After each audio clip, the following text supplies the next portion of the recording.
আসসালামু আলাইকুম। আমি ভিডিওর শুরুতেই আজকে আপনাদেরকে বেশ কিছু ভালো সুসংবাদ দিতে যাচ্ছি। তবে ভিডিওর প্রথমে আপনাদেরকে একটা স্ক্রিনশটে দুইটা নাম্বার দিয়েছি। ভিডিওটা সবাই সর্বোচ্চ শেয়ার করবেন। যুদ্ধের পরিস্থিতি অনেক খারাপ আকার ধারণ করবে। ইরানে বসবাসরত আমাদের যে সকল বাঙালি ভাইরা আছেন, আপনারা এখনো কিভাবে ইরান থেকে বের হবেন? আপনারা জানেন যে রাজধানী তেহরান অনেকাংশ বাংলাদেশে আসতে চাচ্ছেন। বাংলাদেশ সরকার বিশেষ পদক্ষেপ নিয়েছে। স্ক্রিনে দেওয়া দুটি নাম্বারে আপনারা যোগাযোগ করবেন। যোগাযোগ করে আপনাদের আসার ব্যাপারে সার্বিক সহযোগিতা এই নাম্বারগুলোতে ফোন করলে আপনারা দূতাবাসের মাধ্যমে পেয়ে যাবেন।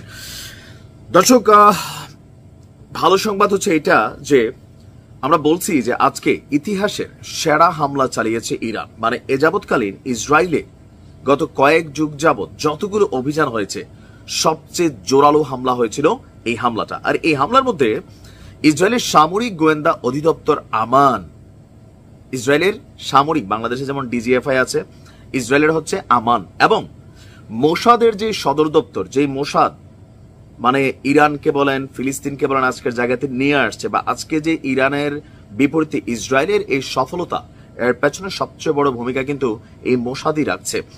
এই মোসাদের যে সদর দপ্তর আছে, সেই সদর দপ্তর ক্ষেপণাস্ত্র হামলা দিয়ে গুড়িয়ে দিয়েছে। ক্ষেপণাস্ত্র আঘাতের পর আন্তর্জাতিক গণমাধ্যম বিবিসি এবং রয়টার্সের ফুটেজে দেখা যাচ্ছে যে মোসাদের হেডকোয়ার্টার জ্বলছে, এবং কি ইরানের রাষ্ট্রীয় সংবাদ মাধ্যম মেহেরি নিউজও এই দৃশ্য প্রকাশ করেছে। আপনার IRGC, Islamic revolutionary guard corps, তারা এই হামলার কথা নিশ্চিত করেছে। এক বিবৃতিতে আইআরজিসি বলছে তাদের অ্যারোস্পেস ফোর্স ইউনিটগুলো মোসাদের বিরুদ্ধে কার্যকর অভিযান পরিচালনা করেছে।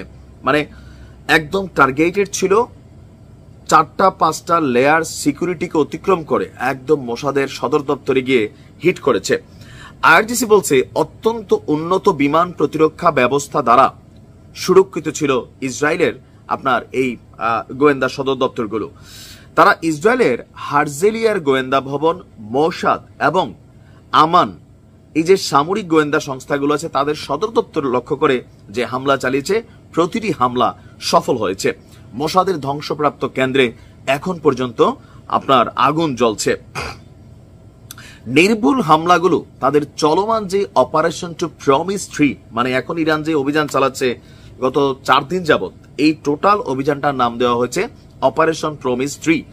তো এর অংশ এই পাল্টা হামলা লক্ষ্য ছিল ইরানের শহর এবং অবকাঠামোগুলোতে ইসরায়েলের সাম্প্রতিক হামলার প্রতিশোধ হিসাবে দখলদারিত্বদেরকে সুনির্দিষ্ট এবং বেদনাদায়ক আঘাত করা।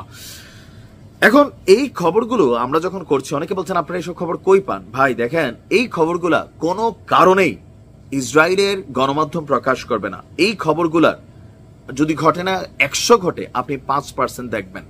বিবিসি বলেন, রয়টার্স বলেন, আরো যে গণমাধ্যমগুলো আছে, এএফপি বলেন, এরা কারা? এরা কিন্তু ইসরায়েলেরই দোসর বা বন্ধু রাষ্ট্র। তারা ততটুকুই প্রকাশ করে যতটুকু প্রকাশ না করলে তাদের সংবাদ মাধ্যমগুলোর ওজন নষ্ট হয়ে যায় না, অথবা ওজন থাকে না। ইতিমধ্যেই আপনার আন্তর্জাতিক গণমাধ্যম এবং দেশীয় গণমাধ্যমগুলোকে কড়াকড়ি নির্দেশনা দেওয়া হয়েছে ইসরায়েলের পক্ষ থেকে। কেন? আভ্যন্তরীণ ক্ষয়ক্ষতির হিসাব কোনোভাবেই যেন প্রকাশিত না হয়, এবং আন্তর্জাতিক গণমাধ্যমগুলোর সাথে এই ক্ষয়ক্ষতির কোন রকম তথ্য উপাত্ত যেন শেয়ার করা না হয়। ইনশাআল্লাহ বড় কিছু ঘটবে, এই মোসাদকে বালি বালি করে দেওয়া হোক। ভালো থাকুন। আসসালামু আলাইকুম।